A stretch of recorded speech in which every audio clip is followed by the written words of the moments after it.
What would you do if the first girl you met, begging you not to call for help, was holding the one thing a criminal network was willing to kill for?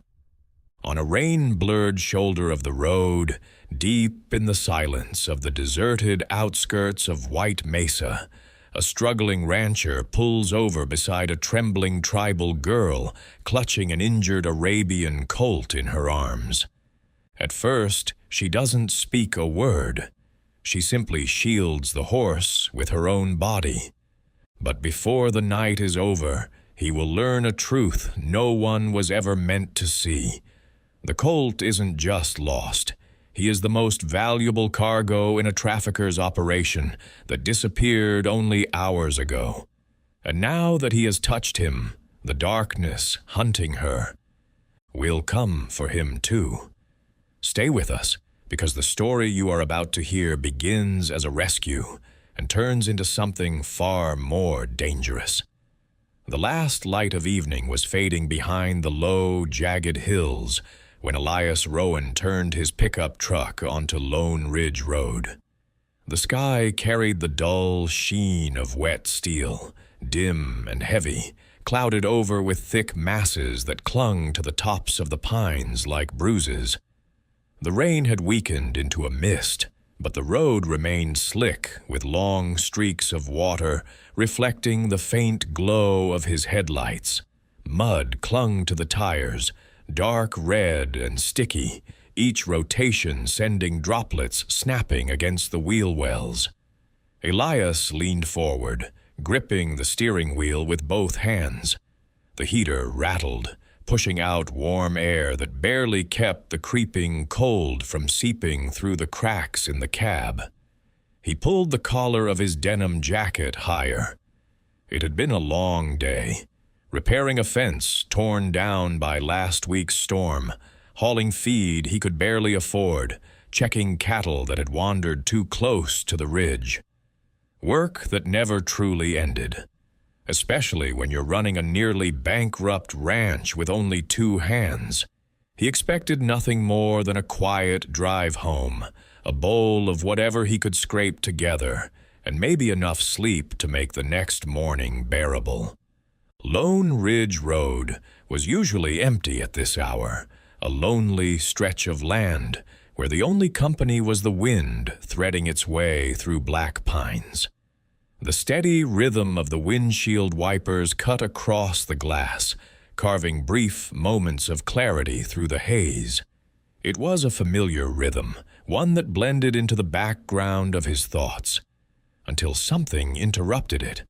At first it was just a shadow, small, motionless, pressed low to the ground far ahead, barely within reach of his headlights.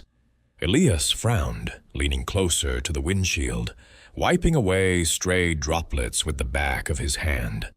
The shadow didn't move. It didn't scatter like an animal. It didn't stand upright like a fallen branch.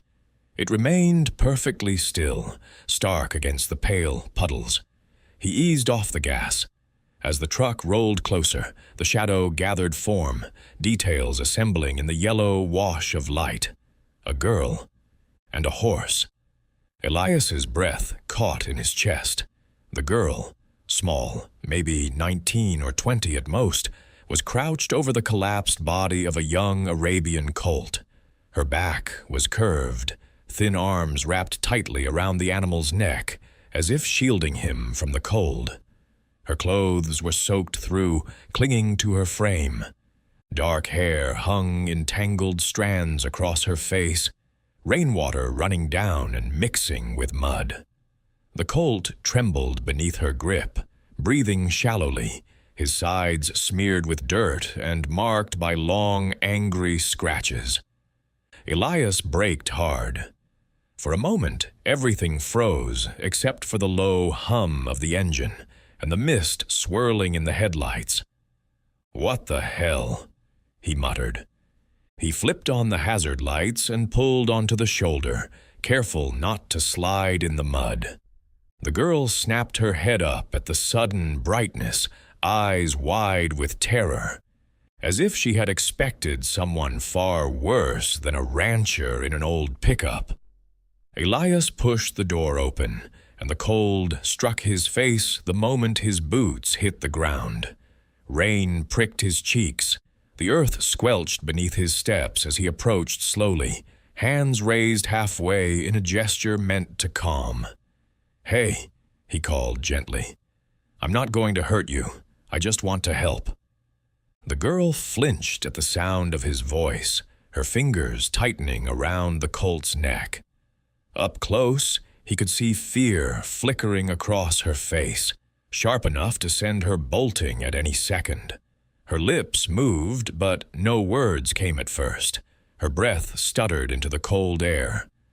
"Don't come closer," she whispered at last, her voice trembling. Elias stopped a few feet away. He took in the scene. The Colt's twisted leg, the streaks of dried blood along his side, the girl's shaking hands trying to shield his head from the rain. They had been out here a long time, long enough for her fingers to turn painfully pale, long enough for the cold to become something far more dangerous. "You both look frozen," Elias said, lowering his voice even more. "Let me get you out of the rain. Just let me take a look at him, please." Something in his tone, or maybe the exhaustion weighing her down, made her shoulders sag. She didn't nod, but she didn't resist when he took another careful step forward. He knelt beside the Colt. The animal's breathing was shallow and strained. Elias placed his hand gently near the shoulder, feeling how cold and weak the body had become beneath the soaked coat. "Arabian," he murmured in surprise. "Purebred, too. What are you doing out here, buddy?" The Colt let out a weak, pain-filled whinny. The girl's grip tightened instantly, as if that single sound could shatter her. "My name's Elias," he said softly. "I swear to you, I'm not here to cause trouble." The girl swallowed hard. "Please," she whispered, "don't call the police." That made Elias pause, not the reaction he had expected. She must have seen the confusion on his face, because she quickly added, "Please, someone is looking for us. I can't let them find us again." "Us," he noted silently. Not just the horse. Whoever was chasing them had driven a young girl into hiding in the rain and left a purebred colt beaten nearly to death on the roadside. Something was terribly wrong. He didn't push her. Instead, he carefully slid his arms beneath the colt's body, bracing himself for the weight. Even injured, the animal was heavy. Elias clenched his teeth as he lifted with everything he had left. The colt let out a low groan. He carefully laid the colt in the bed of the truck on a layer of old hay he kept there for hauling feed. He secured him with the soft rope he used for transporting yearlings, tying the knots loose enough so the animal wouldn't strain himself further. When he turned back to the girl, she was standing motionless, still hugging herself tightly. "You'd better ride in the back seat," he said gently. "It's warm in there. I won't call anyone, not unless you want me to. Just let me take you somewhere safe." She looked at him for a long time, long enough for him to see the pain, fear, and exhaustion mingling in her eyes. Then she gave the slightest nod. He opened the rear door. She hesitated, her muscles tense as if bracing for betrayal. Elias met her gaze. "I keep my word," he said simply. And somehow, that was enough. She slowly climbed inside, curling up in the far corner of the seat, wrapping her arms around herself. Her breathing was uneven and shallow, but she didn't take her eyes off the truck bed, watching the colt as though afraid he might disappear if she looked away. Elias gently closed the door and climbed back into the driver's seat. "All right," he said quietly as he started the engine. "Let's go home." They had driven less than a minute when Elias noticed lights in the rearview mirror, bright, sharp beams cutting through the fog. His pulse stumbled. One SUV emerged from around the bend behind them, then another, then a third, all black, all large, all moving far too slowly to be a coincidence. Elias's hands tightened around the steering wheel. The SUVs stretched along the muddy road, their headlights sweeping over the spot where, only moments earlier, the girl and the Colt had been. One of the men stepped out, shining a powerful flashlight across the ground, searching for tracks and drag marks. The girl in the back seat inhaled sharply. "No," she whispered. "No, no." Elias didn't turn around, but he felt her terror all the same, like a jolt of electricity. He switched off the interior lights so the truck would appear empty from a distance. Then he eased forward, keeping the engine low, careful not to splash through puddles too loudly. His heart pounded heavily against his ribs. He didn't know who those men were. He didn't know why they were searching for a half-frozen girl or a bleeding Arabian colt, but he knew one thing without a shadow of doubt. He had just stepped into something dangerous, and there was no turning back. When the road curved and the SUVs disappeared behind the curtain of fog, Elias released a shaky breath. His knuckles had gone white against the wheel. From the back seat, the girl whispered faintly, "Why are you helping us?" Elias didn't answer right away. Rain tapped softly against the roof, a muted rhythm in the darkness. "Because," he finally said, "it looks like no one else would." The girl lowered her gaze, her eyes glistening. Elias kept driving, feeling the weight of the night closing in around them. His ranch, once nothing more than a struggling patch of land buried in debt, had just become a refuge for two fugitives he knew nothing about, and one injured colt that seemed to have survived something close to hell. He didn't know their names. He didn't know their story, but he knew with a heavy certainty that whatever was hunting them was far from finished, and he had just become part of it. If you were in Elias's place, would you have stopped your truck and risked everything to save a frightened girl and a dying horse? Would you have stepped aside to stay safe, or stepped into the unknown because it felt like the right thing to do? Rain was still falling in thin, uneven streaks when Elias drove into the muddy yard of Rowan Creek Ranch. The house lights glowed faintly through the fog, so dim they barely touched the sagging roof of the old barn, warped by decades of harsh weather. He killed the engine beneath the rusted awning, and for a moment the only sound was rain tapping against dented sheets of tin. In the bed of the truck, the small Arabian colt trembled, weakly beneath the faded blanket Elias had thrown over him. His wet coat glistened dully in the yellow porch light, a cold, slick sheen that made him look even smaller and more fragile than he had on the road.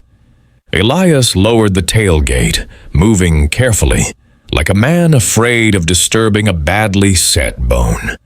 He slid his arms beneath the colt's belly and chest, lifting slowly, every muscle straining under the weight.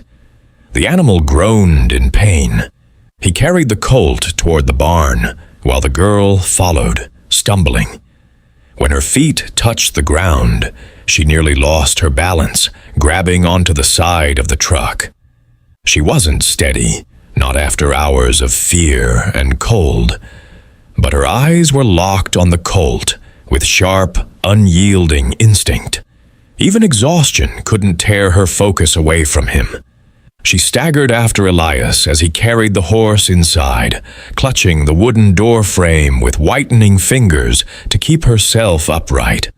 Her breath came in short, broken sobs, but her gaze never left the animal, as if that alone was keeping him alive. Inside, the barn smelled of damp wood and age.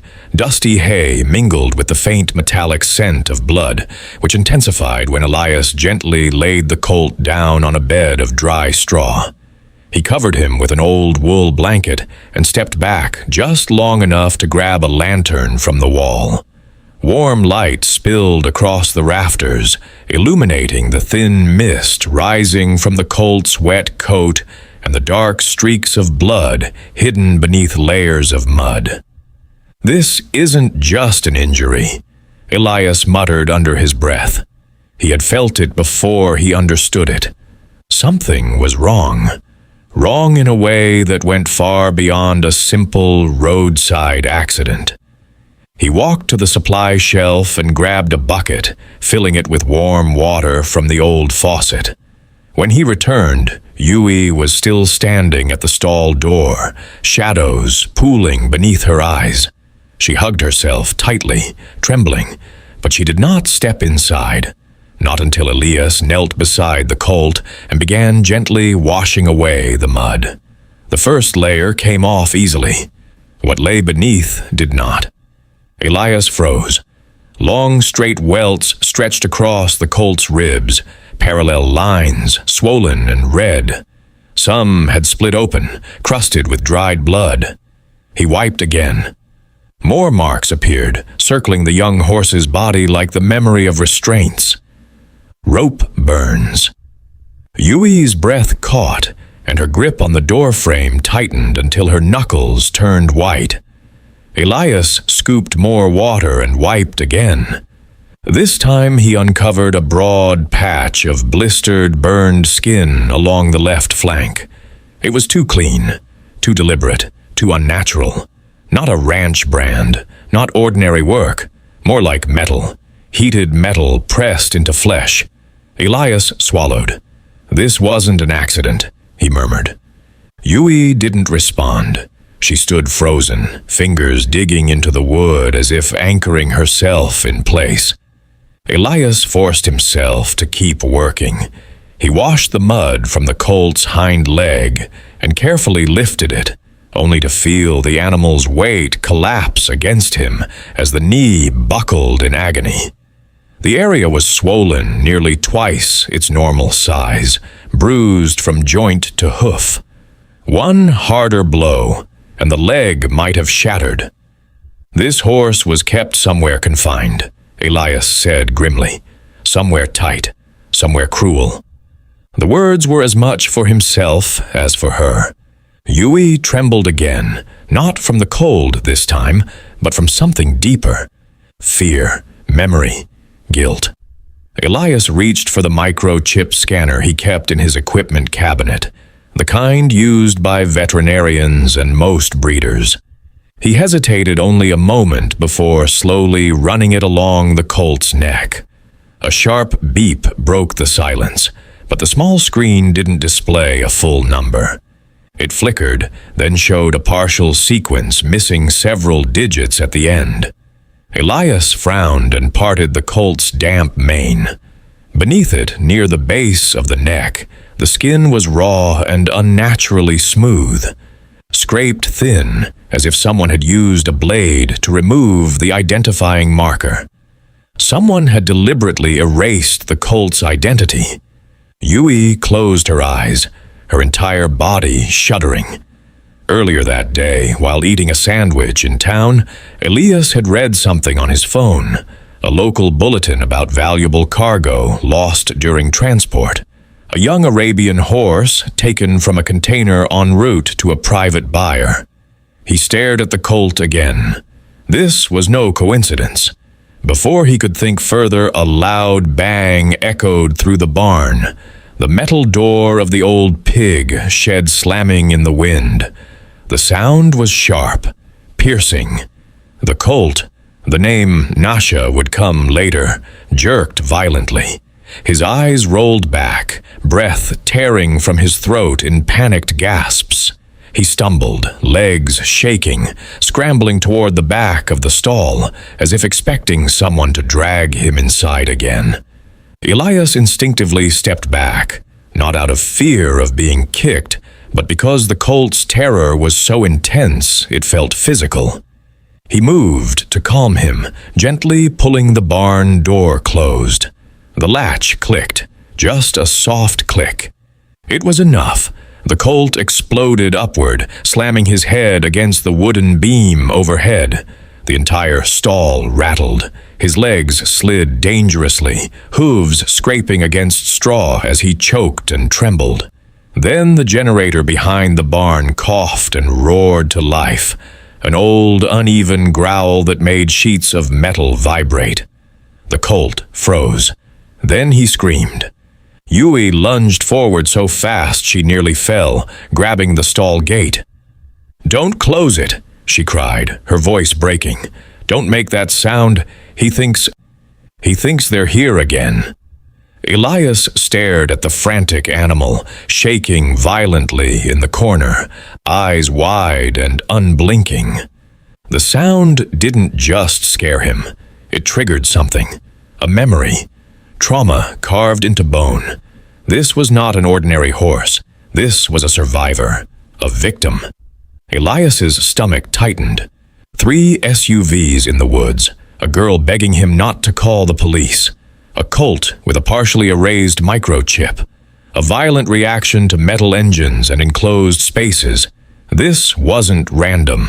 It was organized, intentional, and extremely dangerous. Yui pressed her forehead against the wooden frame, shaking from head to toe. Elias stepped toward her, grabbing a blanket from a hook near the stall. "Here," he said softly. "You're freezing." She didn't reach for it. Not at first. Her eyes remained fixed on the colt, as though losing sight of him would tear her apart. Elias draped the blanket over her shoulders anyway. She didn't resist. She only whispered, barely audible, "If they take him, I won't survive it."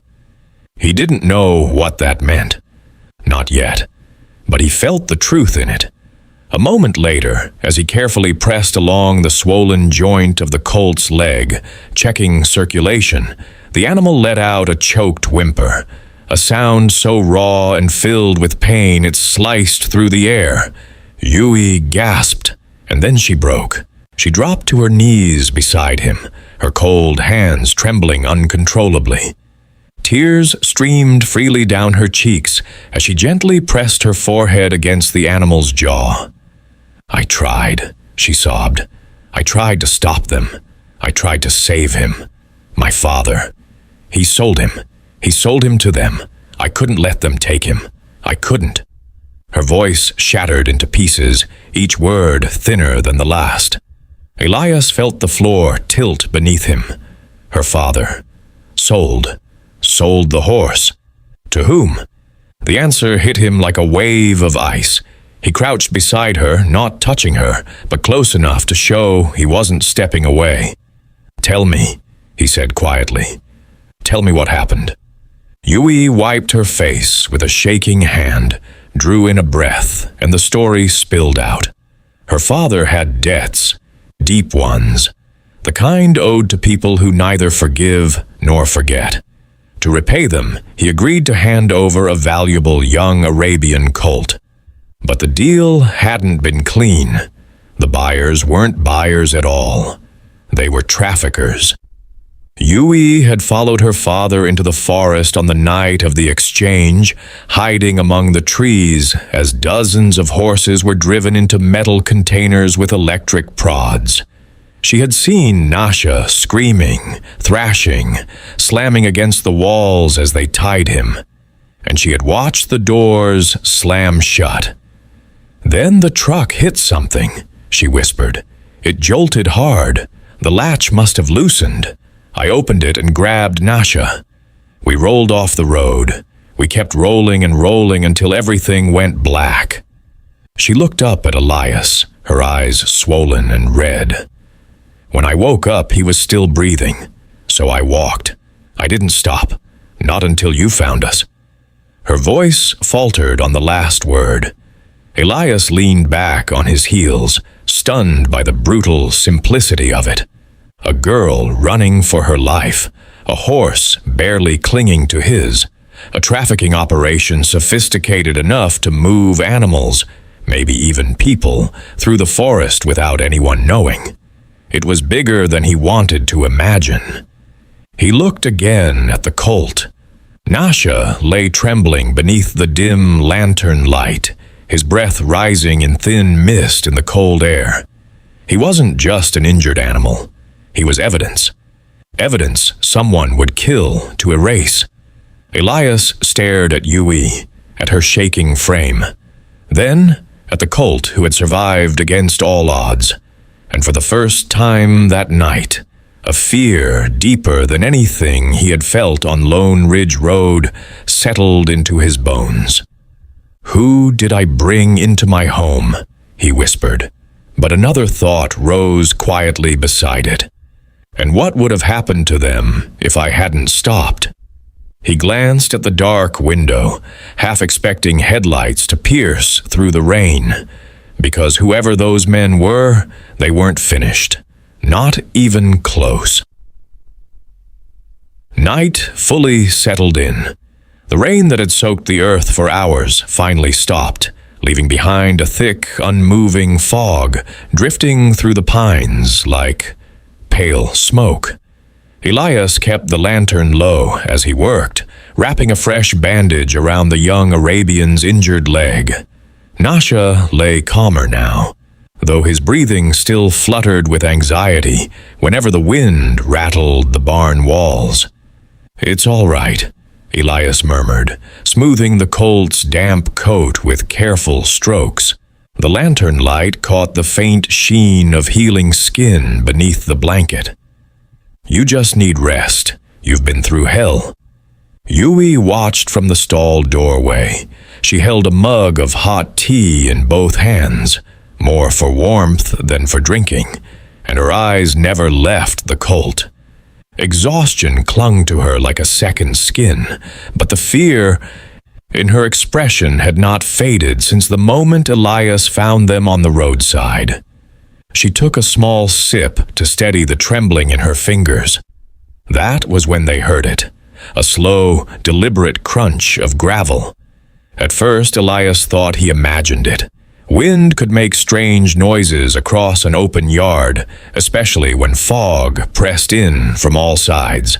But then it came again. Crunch, crunch, the unmistakable grind of heavy tires moving across wet stone. He stiffened. This wasn't a random vehicle passing along a distant highway. The sound was close, too close. Yui froze halfway to her mug. It nearly slipped from her hands. "What is that?" she breathed. Elias didn't answer. He moved toward the barn door, extinguished the lantern, and pressed his back against the wall. Yui followed silently, her eyes wide in the darkness. Through a narrow crack in the door frame, Elias could see white headlights moving across his yard. They didn't drift lazily like lost tourists or late-night ranch workers. These lights sliced across the barn wall like a search beam. An SUV rolled past the corral, its engine idling low, creeping forward as if mapping every fence post, every shadow. Yui whispered, "They found us." The words trembled in the dark. Elias motioned for silence. He didn't lift his head. He just listened, counting the seconds between the hum of the engine and the crunch of turning tires. The SUV's light washed over the house windows, then slid toward the barn wall where he and Yui stood hidden. Now he could see the vehicle's outline. Large, black, tinted windows, dark enough to swallow the light around them. Mud splattered across the wheel wells where license plates should have been, but the plates were smeared over with dirt or deliberately concealed. Elias's chest tightened. This wasn't a lost traveler. The SUV made a slow, methodical circle of the property. Its headlights swept across the barn again, paused, lingered, before sliding back toward the road and disappearing into the fog. Neither Elias nor Yui moved until the engine noise faded into nothing. Yui finally sank to the ground, her knees giving out. "They're marking the place," she whispered. "I've seen them do it. They're warning us they'll be back." Elias swallowed hard, his jaw tightening. "As long as I'm here, they won't." But even he didn't believe the reassurance in his own voice. Morning came pale and cold, the fog still clinging to the ranch like a damp shroud. Elias forced himself up early, the tension from the night before still knotted tightly in his shoulders. He grabbed his jacket, a flashlight, and a long, probing stick for testing soft ground, then set out to inspect the perimeter. The north fence line was quiet. Too quiet. The pines didn't sway. No birds broke the silence. And then he saw it. Carved deep into the highest fence post was a fresh mark, a circle split by a long diagonal slash, sharp and deliberate. Wood shavings still clung to the edges, pale and raw. Yui stepped up behind him, wrapping her arms around herself. She looked at the symbol, and the color drained from her face. "It's them," she whispered. "That's how they mark people who hide what belongs to them." Elias stared at the carving, its meaning settling heavily in his gut. "They know the horse is here," she said, her voice shaking. "And they'll come for him." Elias reached out, running his finger along the grooves. The cuts were deep. Whoever carved it had done so with force, with anger, with intention. "It's a warning," he said quietly. "A message and a promise," Yui added, "that they'll be back." Elias continued his inspection, dread building with every step. When he reached the barn, he flipped the overhead light switch. Nothing happened. He muttered under his breath, pushed the door wider, and knelt beside the electrical panel. The wires inside hung severed, cleanly cut, not chewed by rodents, not worn down, sliced by a sharp blade. He exhaled slowly, anger simmering beneath the surface. Behind him, Nasha lifted his head, ears twitching anxiously at every faint sound. "You heard them last night, didn't you?" Elias murmured as he stepped into the stall. "They were right here." The Colt shifted restlessly, nostrils flaring. Yui stood frozen near the barn entrance, glancing repeatedly over her shoulder toward the ranch driveway. "Someone was close enough to the stall to touch him," she whispered. "That's why he can't calm down." Elias nodded and headed toward the main gate. The ground there was trampled with footprints, deep ones.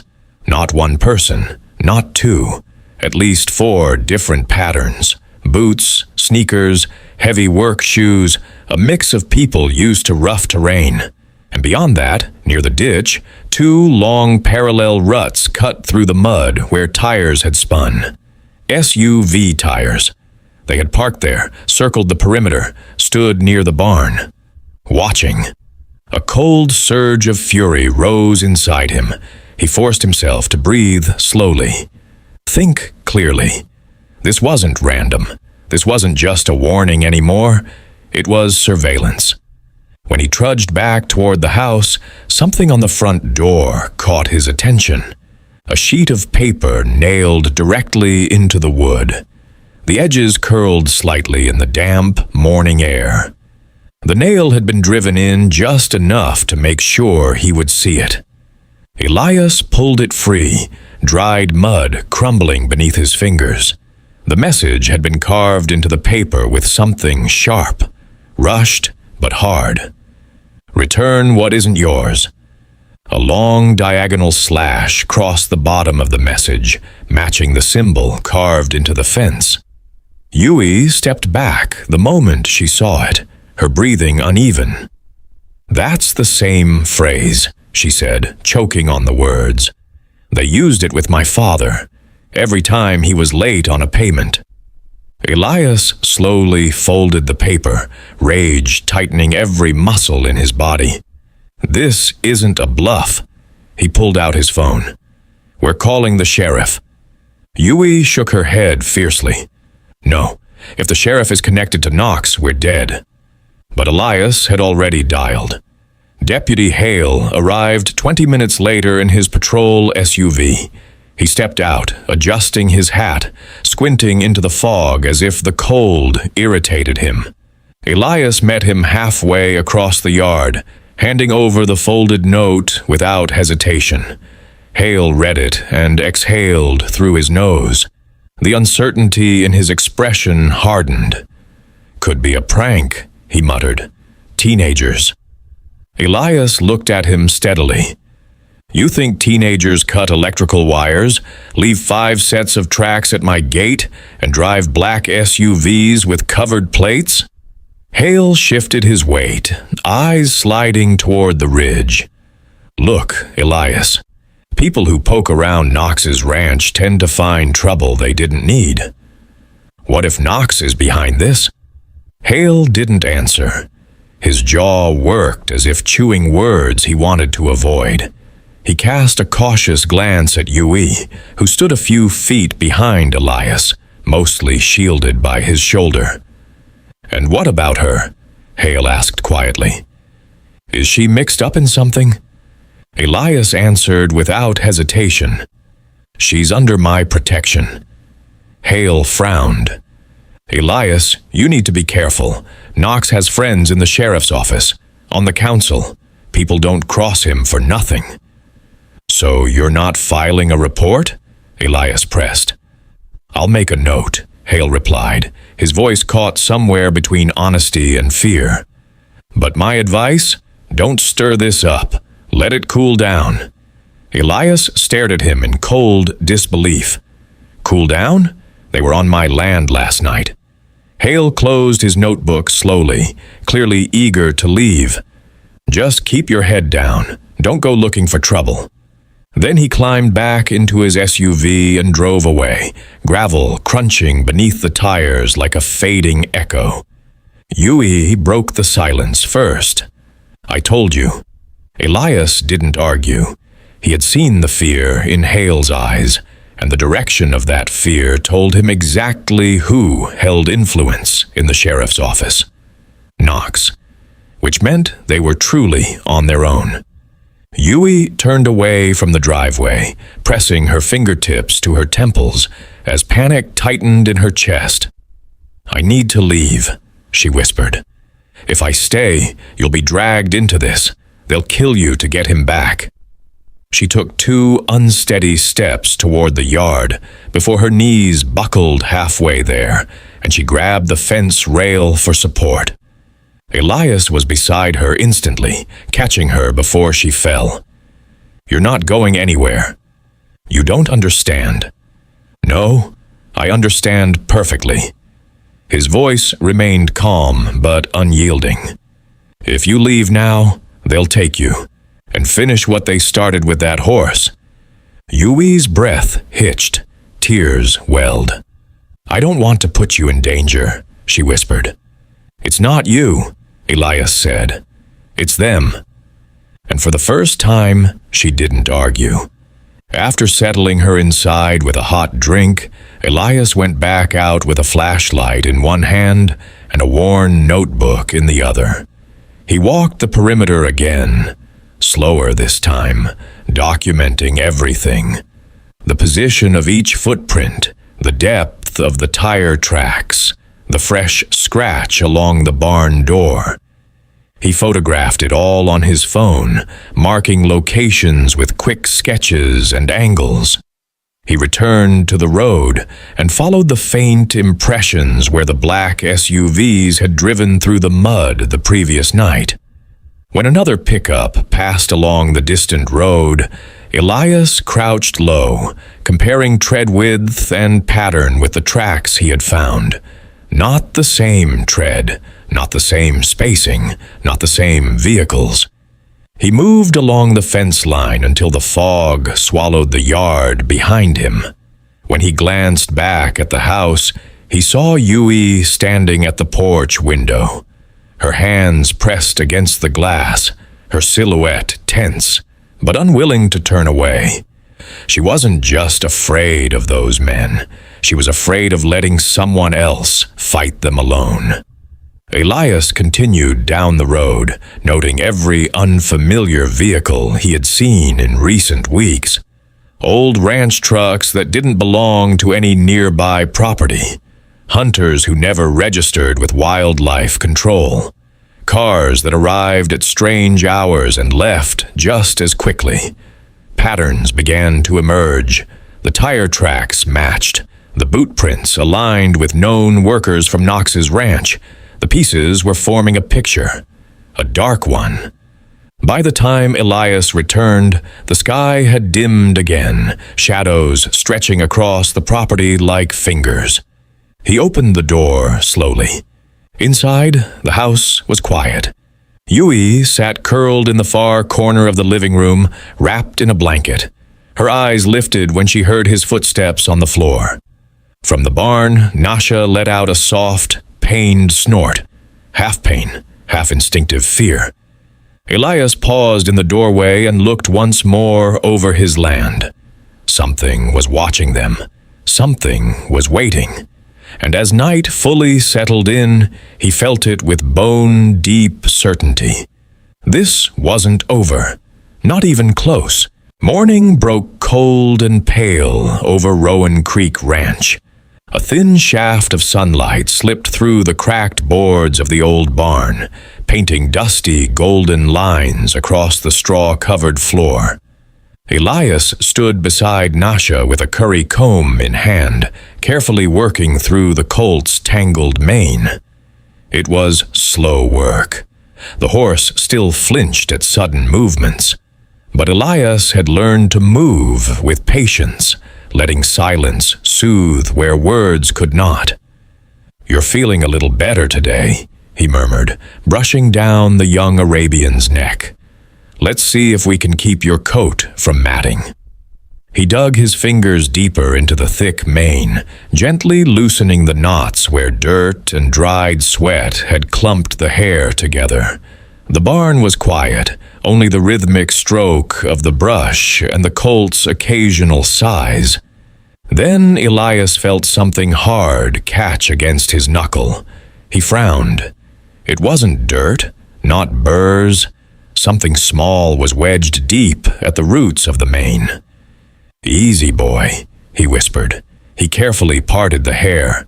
Something dull glinted in the narrow strip of sunlight. He pinched it between thumb and forefinger and slowly pulled it free. A bracelet. A child's bracelet, braided from coarse fiber and strung with small reddish-brown wooden beads. At its center hung a tiny carved figure, shaped like a sparrow. Elias recognized it instantly. He had seen that symbol on blankets, beadwork, and festival drums. Red bird. It belonged to the children of the red bird tribe. He stopped moving altogether. The brush hung forgotten in his other hand. "How the hell did this get here?" he whispered to himself. He didn't need an answer. He could already feel the truth crawling cold up his neck. Someone small, too small to be anyone but a child, had clung to this horse, hard enough for the bracelet to snag and tear loose. Behind him, Nasha lifted his head, nostrils flaring toward the bracelet. He gave a low, aching whine. Not from pain, but from recognition. A ghosted, grieving sound. Elias swallowed. This wasn't a random trinket. It was a message from a moment locked inside the colt's memory. A moment too dark for him to understand on his own. He stood frozen with the bracelet in his hand when he heard footsteps behind him. Yui entered quietly, a blanket draped over her shoulders. She looked exhausted, but when her eyes fell on the bracelet dangling from Elias's fingers, her entire body went rigid. "No," she whispered, her voice breaking. "No, that's—" She stepped forward, her knees buckling slightly. Elias caught her arm before she fell. "It's his," she said, barely breathing. "The boy's." Elias didn't rush her. He waited. She pressed her hands to her mouth as tears flooded her eyes, memory forcing its way back to the surface. In the container, she finally managed, her voice trembling. She looked at Elias like someone confessing a sin carried too long. There was a child inside, with the horses. Elias let the weight of that settle. A child bound, hidden, transported with livestock. Yui clutched at her chest as if holding herself together. He was so small, maybe 6 years old. They tied his hands. They stuffed cloth in his mouth. She shook her head. He tried to breathe through it, but her voice broke. No one cared. They shoved him in like he was just another animal. Nasha shifted at the sound. Yui flinched as the rest of the memory tore free. When they slammed the doors, the horses panicked. They screamed and kicked. It was so tight inside. And he couldn't get out of their way. Tears streamed down her cheeks. He wrapped his arms around Nasha's neck. He held on like the horse was the only safe thing left in that metal box. Like he knew Nasha would protect him. Elias felt his chest constrict painfully. And Nasha did, she whispered. Every time another horse reared or kicked, Nasha stepped in front of him. He tried to shield him. He tried to make space. He kept lowering himself so the boy could hide beside him. Her whole body trembled, as if the barn walls themselves were collapsing in around her. I saw him through the small window when they opened it to check the cargo, she said. I saw the boy look at me. He didn't scream, even though he was terrified. He just looked, begging. Elias placed a steadying hand on her back. Yui drew in a breath that seemed to hurt. I tried to save him, I swear I did. But when the latch broke, when the door flew open after that impact on the road, I only had seconds. The container was tipping. I grabbed Nasha because he was closest. I didn't have time to pull the boy out too. She covered her face with her hands. I left him there, and I think he's dead. Elias wanted to speak, to tell her it wasn't her fault, that she had done what she could. But the words felt too small for the enormity of what she carried, so he let the silence speak instead. Yui drew a shaky breath. That's why they're hunting me, she said, because I saw the boy alive, and if I talk, they'll be charged with more than illegal transport. Her eyes slowly lifted to meet his. They'll be charged with trafficking a child. The SUVs hadn't been searching for a stolen horse. They were searching for witnesses. Elias turned the bracelet over in his palm. The tiny sparrow bead glowed in the light. He imagined it tied around a small wrist, a child crying into a horse's mane, a colt sacrificing his body so the boy wouldn't be crushed. This wasn't just abuse. This wasn't just smuggling. This was kidnapping. A child from the Red Bird tribe had gone missing 2 weeks ago. Elias remembered hearing a quiet rumor in town. The tribal police were searching, that a grandmother prayed by the river every morning, burning cedar and smoke. Everyone assumed the boy had wandered into the woods. Now Elias knew the truth. He closed his fist around the bracelet, heart pounding. We're not letting this stay buried, he said. And for the first time, Yui didn't flinch at the word we. The barn fell quiet again, filled only with Nasha's soft breathing. The colt watched them with wide, dark eyes, shifting carefully on his injured leg. When Elias stepped back to set the bracelet aside, Nasha stretched his neck forward and gently tugged at the sleeve of his jacket with his lips. Yui's breath caught. He wants you close, she whispered. He does that when he's scared. Elias stroked Nasha's mane again, slower this time. The Colt leaned into the touch. "He remembers the boy," Yui said softly. "Every time he sees the bracelet, he looks toward the forest. I think he knows where they stopped." Elias let that thought settle. The horse wasn't just a victim. He might be a guide, a witness who could lead them to the truth, to the child. If the boy was still alive? Elias adjusted the blanket over Nasha and checked his wounds. "We'll take care of you," he told the Colt. "All of us." Yui lifted a hand to wipe her cheeks. Her voice was raw and quiet. "Thank you for not turning us away." He shook his head. "You and this horse didn't choose any of this." Her lips trembled. The boy didn't either. Silence settled again, heavy this time, filled with the understanding that whatever came next would not be easy. Whatever was hunting them wasn't finished, and whatever secrets lay buried in those woods had not finished speaking. But in that moment, 3 broken souls stood together in a fragile, flickering peace. A frightened girl who had tried to do the right thing. A man who had taken them in without asking why. And a young Arabian colt who had carried a child's last hope through the darkness. For the first time since that storm-torn night on Lone Ridge Road, they no longer felt like strangers thrown together by chance. They felt like a small, quiet alliance, a family born of necessity and pain. And Elias realized something he had not allowed himself to think before. If anyone found that child, alive or dead, it would not be the sheriff. It would not be the government. It would be because the truth now belonged to them, and none of them were willing to let it die. The days after discovering the bracelet passed in a strange, heavy silence. The air around Rowan Creek Ranch felt different now. Thicker, as though the land itself knew a truth too heavy to carry.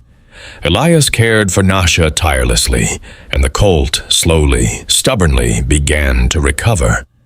The swelling in his leg went down. His breathing steadied. He still flinched at sudden sounds, but he no longer recoiled at every gust of wind or shifting shadow. Under Elias's steady hands and Yui's quiet presence, the young Arabian found space to breathe again. But there was something else, something Elias did not miss. Every time the wind blew from the direction of White Mesa Forest, Nasha tensed. His ears snapped forward, his breath catching.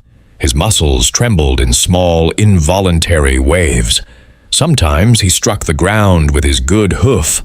Once, twice, 3 times. Restless, insistent. And always, he stared toward the trees, stretching his neck forward, eyes fixed on something only he could sense. Yui noticed first. "He knows," she whispered. "He remembers something there." Watching the colt's eerie stillness, Elias felt the truth settle cold in his stomach. Nasha wasn't afraid. He was remembering, and whatever lived inside those memories lay somewhere within those trees.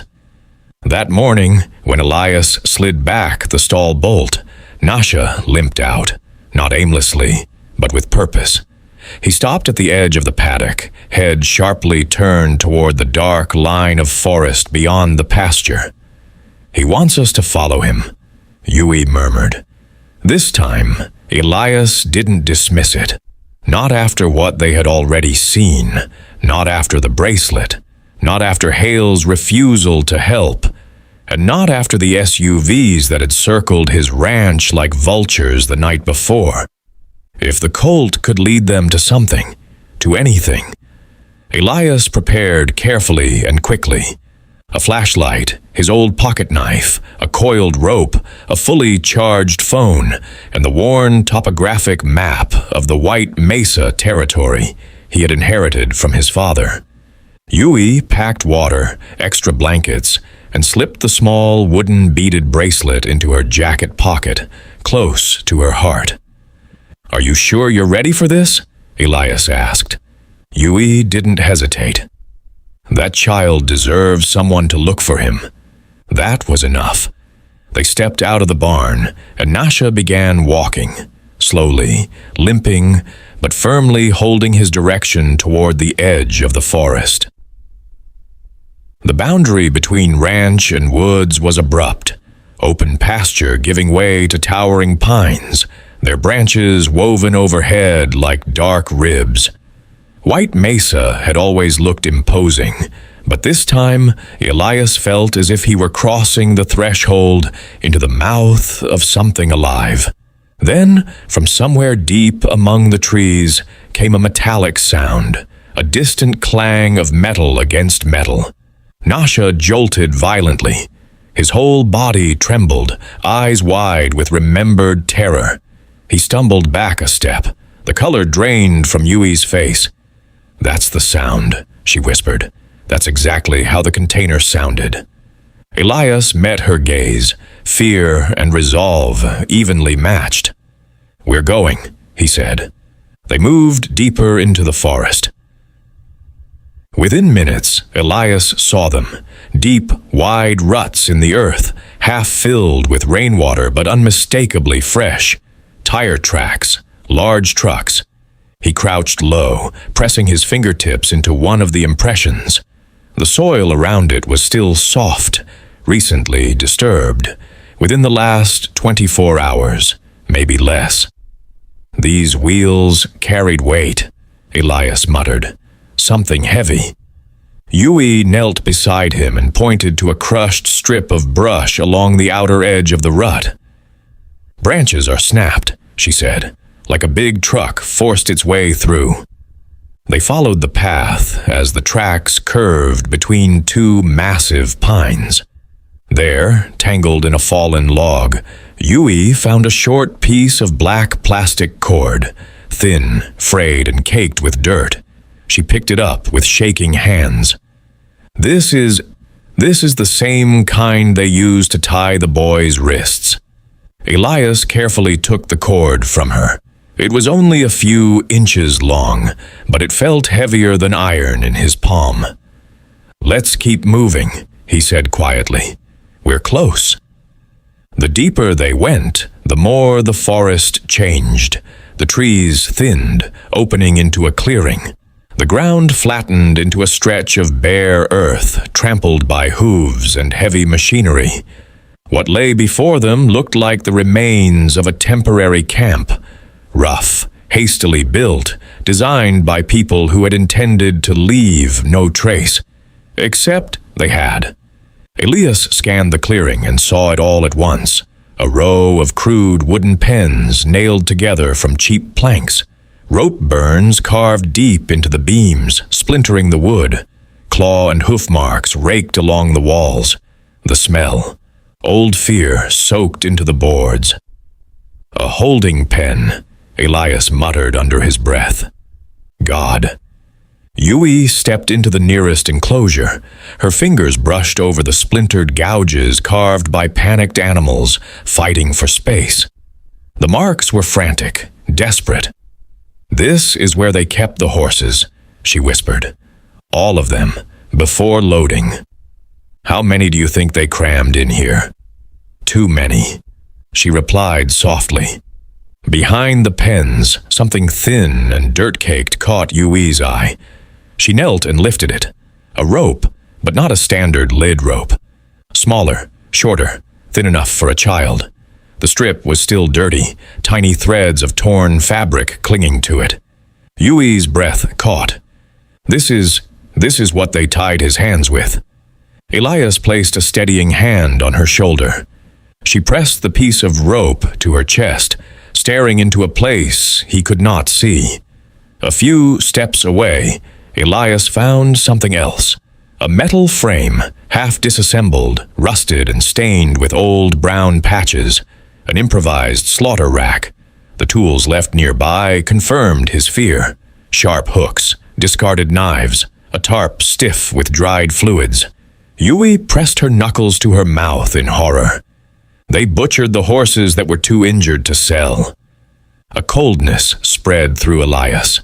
The wrongness of the place weighed on him like something physical. Then Yui gasped. She moved toward the shadow beneath a tall pine. There, half buried in dirt, lay a small shirt, child-sized, fit for a 6-year-old, torn, soaked, filthy. She froze. Her knees buckled. It's his. He was wearing this in the container.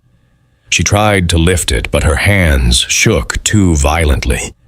Elias knelt beside her, carefully picked up the shirt, folded it like something sacred, and placed it in his bag. "We're taking everything," he said gently. "Anything we can use as evidence." They documented as they moved. Elias recorded the pens, the ropes, the tools, the shirt. Yui photographed every track and tire mark, every scrap of proof. Nasha followed as far as he could, shifting uneasily behind them. He kept looking toward the trees, nostrils flaring, as though sensing something deeper, something farther ahead. Elias stroked his neck. "We'll keep going, boy. Lead us." And Nasha did. He limped toward a narrow trail, barely visible through the brush. Elias and Yui followed him up a slight rise and down into a hidden hollow. There they found it. A shipping container, faded blue, tilted crookedly on the slope, half sunken in mud, as though abandoned in haste and never retrieved. Yui's breath broke into a sob. "That's it," she whispered. "That's the container." Her legs carried her forward without thought.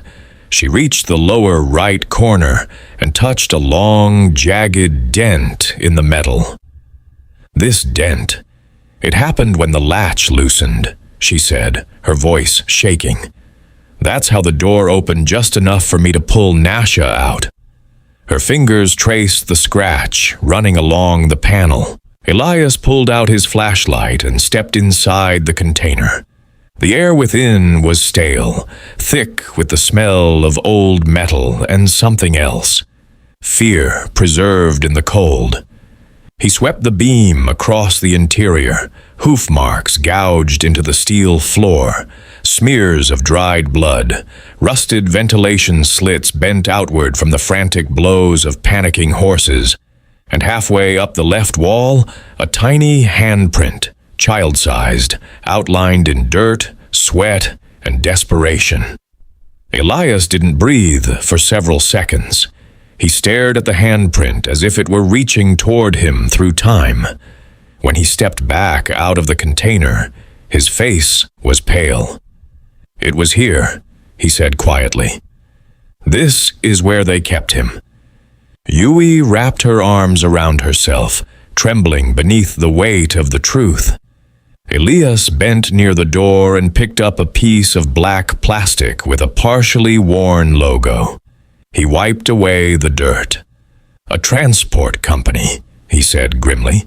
"They have an exclusive contract with Knox Ranch." His jaw tightened. "They're behind all of this, every part of it." Yui closed her eyes. "Knox," she whispered. "They were at the deal when my father sold Nasha. They knew exactly what they were buying." "Not just horses," Elias added. "A child. A child whose bracelet now rested in Yui's pocket. Every track, every mark, every piece of evidence pointed to the same truth. Knox Ranch hadn't merely participated, they had organized it, and they would kill anyone who threatened the operation. By the time the last of the light filtered through the trees in thin silver ribbons, sliding along the trail like worn silk, the forest felt quieter than before, too quiet, as though holding its breath. Elias kept his phone secured inside his jacket. It contained videos, photographs, and coordinates, every horrifying piece of proof they had uncovered in White Mesa. Yui walked beside him, one hand resting lightly on Nasha's neck, as the Colt limped forward, determined to stay with them despite the pain. The bracelet in her pocket felt like a small, burning stone against her hip. They passed through dense pines where the trees finally thinned and the trail widened into a pale strip of moonlit road leading back toward the ranch. That was when Elias saw the shadow blocking the path ahead. He stopped.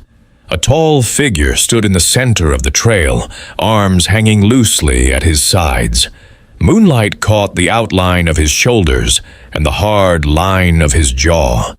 From somewhere to the left, among the trees, a man's voice cut through the silence. "Hand over the girl and the horse," he called calmly. "Now."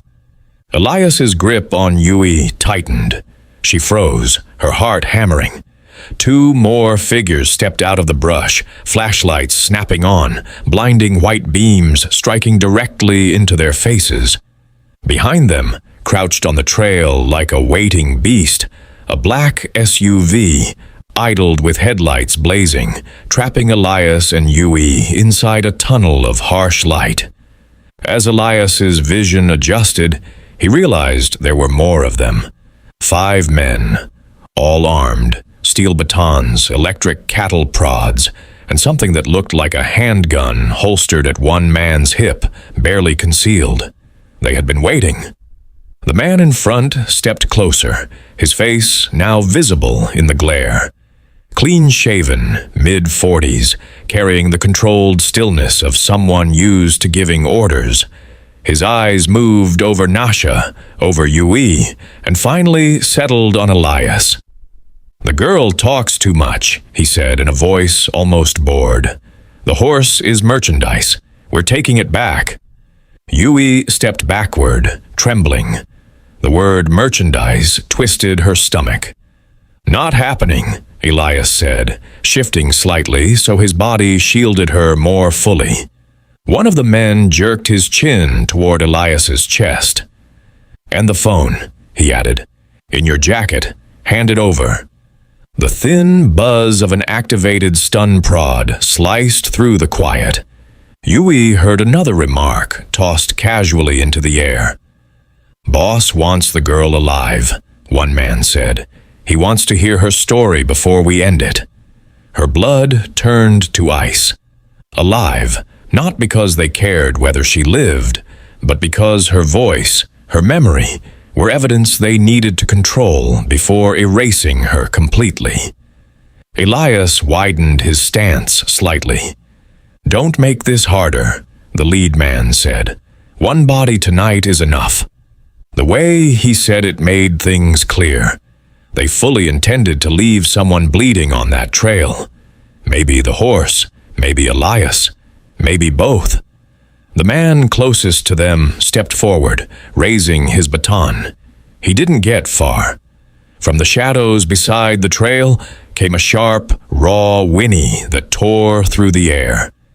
Nasha, who had been trembling behind Elias and Yui, suddenly surged forward, every instinct screaming not in fear, but in protection. The Colt slammed his shoulder into the nearest thug's chest. The man flew backward into the dirt with a curse. "Damn it, grab that animal!" another shouted. 4 men lunged at Nasha at once. One struck his shoulder with a steel rod. Another drove a crackling stun prod into his side. Bright pain shot through the Colt's body. He screamed, legs buckling, eyes wild and rolling white. "Stop!" Yui screamed, rushing toward him. Elias grabbed her, dragging her back. "We can't help him if we're dead," he shouted, his voice breaking despite his resolve. Nasha stumbled, nearly collapsing, but he forced himself upright again, placing himself between the men and the trail, where Elias and Yui stood. Even injured, he struck the ground with his hoof, head lowered, nostrils flaring. He was buying them time. "Run," Elias whispered hoarsely into Yui's hair. "Now." She resisted for a fraction of a second, staring at Nasha. Then the men surged forward again, weapons raised. The Colt screamed, a sound Yui would hear for the rest of her life. Elias pulled her away, dragging her off the trail and down the steeper western slope. They ran. The ground fell away beneath them as they raced toward the only place Elias knew that could even the odds: Broken Ridge Canyon, a narrow gorge carved into the earth like a torn scar. A place where Elias had once worked blasting rock, a place filled with rotting supports, unstable walls, and half-forgotten explosives buried beneath the soil. The trail plunged downward, twisting between sharp rocks. Mud slid beneath their boots. Twice Yui's footing gave way. Twice Elias hauled her upright. Behind them, the men crashed through the underbrush, flashlight beams slashing chaotic lines through the darkness. "Don't let them get away," one roared. "They're heading west, toward the canyon," another shouted. Elias risked a glance back and saw flashes of light gaining on them. He tightened his grip on Yui's hand. "He'll die," she gasped through tears. "Nasha, if we don't reach the canyon?" Elias exhaled, lungs burning. "He won't be the only one." They plunged into the narrow mouth of Broken Ridge Canyon. The walls rose around them almost instantly, towering slabs of stone, in places so close Elias could have touched both sides at once. Loose gravel cascaded down the slopes as they ran. The air turned cooler, echoing every footstep. It was a trap, but this time, not for them. Not if Elias played it right. The farther they ran, the narrower the canyon became. To most people, it would have looked like a dead end, a grave waiting to close. But Elias knew something the men behind them didn't. Ahead lay a section of canyon wall dangerously weakened after years of blasting. A fracture line threaded with old drill holes he himself had once set. The charges were long gone, but the rock remained cracked and unstable. It wouldn't take much to bring part of it down. They reached the narrowest point. Elias slowed, pulling Yui close to one side, where a bend in the rock formed a shallow alcove, just enough space for two bodies pressed tight together. He turned to her, breathing hard. "When I say run, don't look back." The men's voices grew louder. Their flashlights appeared at the canyon entrance, sweeping along the stone walls. One of them laughed. "You trapped yourselves," he called. "Now there's nowhere to go." Elias slipped a hand into his inner pocket and pulled out something small, metallic, and worn. A detonator cap. He had carried it for years out of habit, a precaution from a life spent around unstable rock and aging structures. Most days it was nothing more than a useless relic. Tonight, it was their only chance. Yui's eyes widened when she saw it. "You can't be serious." "I know this place," he said. "I know exactly what it takes to bring it down just enough." The men pushed deeper into the canyon, their lights flashing across uneven stone. They were no longer trying to hide. They thought they had already won. "There they are," one shouted, the beam locking onto them. Elias turned his back to them and pressed the detonator cap against the fractured section of rock near his shoulder, right where old drill holes still dotted the surface. His fingers moved with the certainty of a man who had done this hundreds of times, even as adrenaline thundered through him. "Hey!" one of the men barked. "Step away from the wall!" Elias struck the detonator hard against the stone. A spark flared bright and violent in the darkness. For one impossible second, everything stood still. Then the canyon roared. Rock groaned deep within itself. The fracture split upward in a jagged line. Dust burst outward, swallowing flashlight beams in a gray storm. Elias grabbed Yui's hand in an iron grip. "Run!" he shouted. They sprinted down the canyon, slipping through the narrow gap at the far end and diving forward just as the world behind them exploded in thunder. The weakened wall collapsed all at once. Boulders, shale, and tons of loose earth crashed downward like a falling sky. A chorus of muffled screams rose behind them, turning into panicked shouts as the men were cut off, trapped between the collapsing rock and the canyon's dead-end bend. The sound was deafening, a roaring avalanche that went on and on.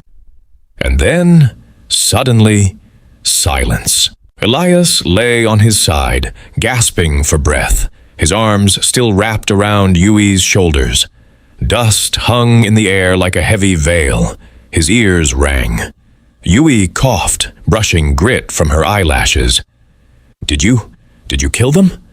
Elias rolled onto one knee and looked back. The passage they had just run through was now completely blocked by a mass of rubble, piled nearly from wall to wall and wedged tight. No entrance, no exit. From somewhere beyond it, muffled and distant, came the pounding of fists and panicked shouts. "They're alive," Elias said. "Just trapped." He pulled his phone from his pocket, his thumb only slightly trembling, as he scrolled to a number he both trusted and doubted in equal measure. Deputy Hale answered on the third ring. "Yeah?" he said cautiously. "It's Elias." Elias continued. "I have video evidence of the smugglers' operation, proof they're connected to Knox, and right now I have 5 of their men trapped in Broken Ridge Canyon, alive." There was a long pause on the other end. When Hale spoke again, his voice was sharper, stripped of its earlier hesitation. "You're sure?" "Absolutely." Hale exhaled slowly. "All right. Stay where you are. I'm calling in federal backup. Don't let anyone out of that canyon." It was the first time Hale's fear hadn't bent him away from the truth. This time, it pushed him toward it. Elias ended the call and slipped the phone away. He looked at Yui. Dust coated her hair. Her cheeks were streaked with tears. "For now," he said, "but this isn't over." His gaze shifted toward Rowan Creek Ranch. Somewhere out there, wounded and alone, Nasha was waiting. "We still have a war to finish," he murmured. Yui nodded, her jaw set, shoulders squared for what would come next. Whatever Knox had planned, whatever darkness he had spread across this valley, it was about to be dragged into the light. The sirens came first. Not the shrill, frantic wail of local patrols, but the controlled, rising tones of federal vehicles. Dark SUVs and marked trucks filled the area like storm clouds on wheels. Agents in jackets bearing federal insignia spread across the yard. Deputy Hale stood off to the side, looking smaller than Elias had ever seen him, relieved and unsettled at the same time. He had brought them here, but what was unfolding now was beyond his control. They moved quickly. One team went straight to Knox Ranch. Armed with warrants and hard questions, they swept through Calder Knox's pristine stables, broke open locked storage rooms, and combed through shipping records and camera systems. Beneath the polished facade, they found exactly what Elias had suspected. Records of unauthorized shipments, gaps in livestock logs, routes cutting through restricted forest land. Meanwhile, another team headed to White Mesa, with printouts of Elias's coordinates and still frames from his videos. They found rough wooden pens, half hidden under camouflage tarps. They discovered more containers, some empty, some marked by desperate occupants. And deeper in the woods, partially buried beneath cut branches and dirt, they found a small, carefully concealed container. When they pried it open, flashlight beams sliced through the stale darkness. A tiny figure was curled in the corner, wrists loosely bound with rope he had nearly worn through himself. His hair was tangled, cheeks hollow, eyes too large for his face. A filthy rag hung around his neck, no longer tied over his mouth, but stiff with dried breath and fear. The boy flinched from the light at first. Then one of the agents lifted a small bracelet, woven fibers, rough beads, and a carved brown sparrow at its center. "Little raven?" the agent asked softly. The child locked his gaze on the bracelet. His lips trembled. He nodded. Far away at Rowan Creek Ranch, while Yui waited on a folding chair on the porch with Elias's jacket draped over her shoulders, the radio on Hale's shoulder crackled. "Subject located," a voice reported. "Redbird child alive." Yui's hands flew to her mouth. Her knees gave way. Elias caught her before she hit the ground. "He's alive," she breathed.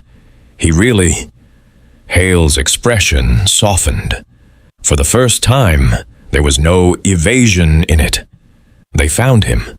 They're bringing him out. Elias wrapped an arm around her shoulders, feeling tension drain from places he hadn't even realized were clenched. Out of all the darkness they had walked through, one life had returned to the light. From there, the rest collapsed like a house of cards. With video evidence, physical proof in the forest, and 5 smugglers captured alive in Broken Ridge Canyon, the federal case came together quickly. Knox's transport company was exposed as the central artery of the operation, moving not only illegally obtained horses, but children under the cover of livestock shipments. Calder Knox was arrested in his immaculate office, fingers still on the keyboard mid-deletion. They escorted him past framed photographs of champion stallions and handshakes with politicians. In hidden rooms behind the main stable, agents found a safe stuffed with cash, passports, route ledgers, and encrypted drives. On every document, his name, or his company's mark, sat quietly in the margins. There was nowhere left for him to hide. Samuel Redbird, Yui's father, did not escape consequences either. He was brought in and questioned about the night he sold Nasha, the container, the boy, the debts he had chosen to pay with more than money. He wept when they told him little Raven was still breathing.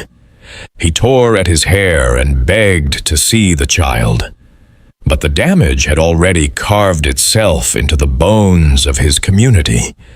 His tears did nothing to erase the fact that he had chosen silence over courage, fear over protection. When Yui heard it all, she felt something inside her crack and reform into a new shape. Pain, betrayal, and the thin, sharp edge of reluctant relief.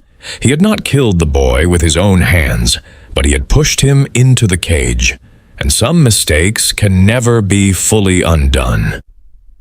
The Redbird Council sent elders and family members to Rowan Creek Ranch the next day. They came with solemn faces and gentle voices, with blankets and herbal remedies and prayers whispered in a language older than the fences surrounding them. They formally thanked Elias, standing in the yard as early sunlight cast long shadows at their feet. "You believed her," one elder said, nodding toward Yui, "when others did not, when it was dangerous." Elias shrugged slightly, uncomfortable under the weight of gratitude. "Someone had to." "That someone was you," the elder replied. "Remember that." Yui was invited back to the village for one night, to cleanse, to be blessed, to be reminded that she still belonged somewhere older than her father's mistakes. She went, wrapped in a blanket, walking through smoke and song. But when dawn came, she stood at the edge of the village and pointed toward Rowan Creek Ranch. "I need to go back," she said quietly. "There's work there, and there are people who need me. People I need too." The council listened. They saw the steadiness in her eyes. They did not stop her. In the weeks that followed, the town's opinion of Elias shifted. Where once he had been the quiet, failing rancher people pitied or overlooked, he was now the man who walked into darkness and returned with the truth. Deputy Hale drove out one morning in his patrol SUV, holding his hat under his arm instead of wearing it. He found Elias repairing a sagging stretch of fence and approached, boots crunching over gravel. "I owe you an apology," Hale said, stopping a few feet away. Elias glanced up at him. "You've already made up for it." "Doesn't matter." Hale sighed. "I saw trouble coming and decided to look the other way. You saw it and stepped in front of it. That's the difference." Elias leaned against a fence post, expression calm. "Then learn from it." Hale gave a faint smile. "Town's talking about hanging your photo up on the feed store bulletin board, the idiot who went up against Knox and survived." "I'd prefer they didn't," Elias said dryly. Hale chuckled, then grew serious. "Anyway, thank you, from all of us who should have done more." Elias nodded. "Just protect the ones who can't protect themselves." That was thanks enough. Through it all, Nasha remained. After thorough examinations and treatment by veterinarians, the Colt was officially placed at Rowan Creek Ranch under protective custody as a living witness. His scars were a record no one could erase. The court proceedings would take months, maybe years. But there was no question where his home was. He followed Yui and Elias around the yard like a shadow that had learned to be warm. He still flinched at sudden bangs and roaring engines, but gradually the tremors lessened. Weeks later, he could stand calmly in the yard. One afternoon, Elias nailed a small wooden plaque above Nasha's stall door. The letters were uneven, carved by hand, but they carried the full truth of the world. Nasha, survivor. Yui ran her fingers over the letters, her eyes shining. "He is," she said softly. "So are you," Elias replied. Life at Rowan Creek Ranch did not suddenly become easy. Bills still arrived. Fences still sagged. The roof still creaked when the wind blew too hard. But something new had taken root there, something that made the long days feel like more than survival. Every morning, Yui rose early to walk the fence line with Elias. They shared coffee from the same thermos, passing it back and forth without many words. She mucked stalls, spread fresh hay, and hummed softly as she worked, the melodies drifting through the barn like a quiet blessing. Sometimes they talked about little Raven, about how he had clung to Nasha, about how he was recovering now with his family. Sometimes they didn't.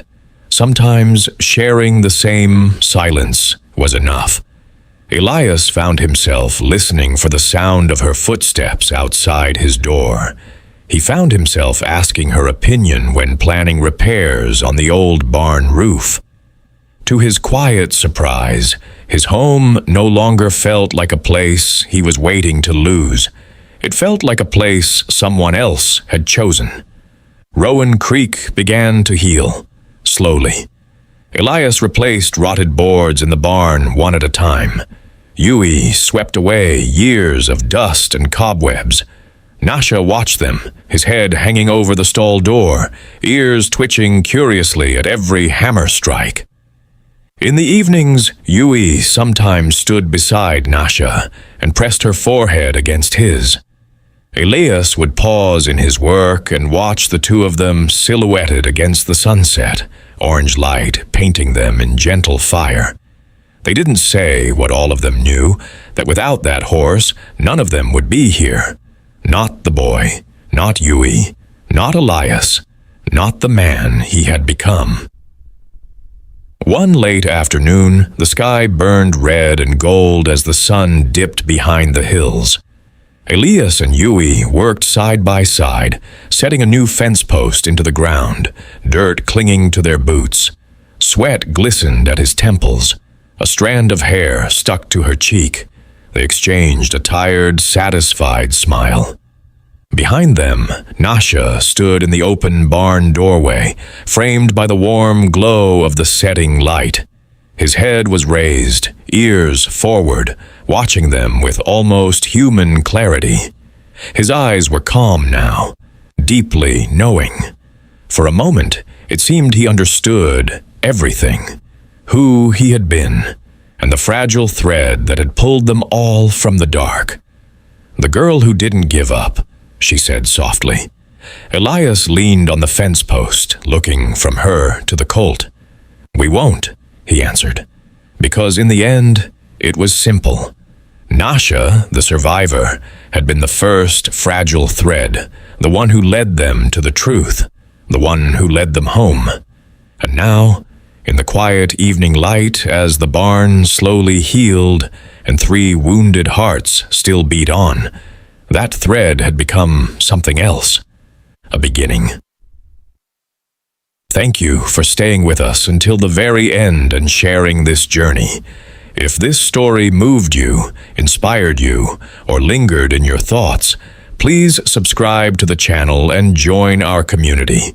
Your support helps keep these stories alive, and many more are waiting to be told.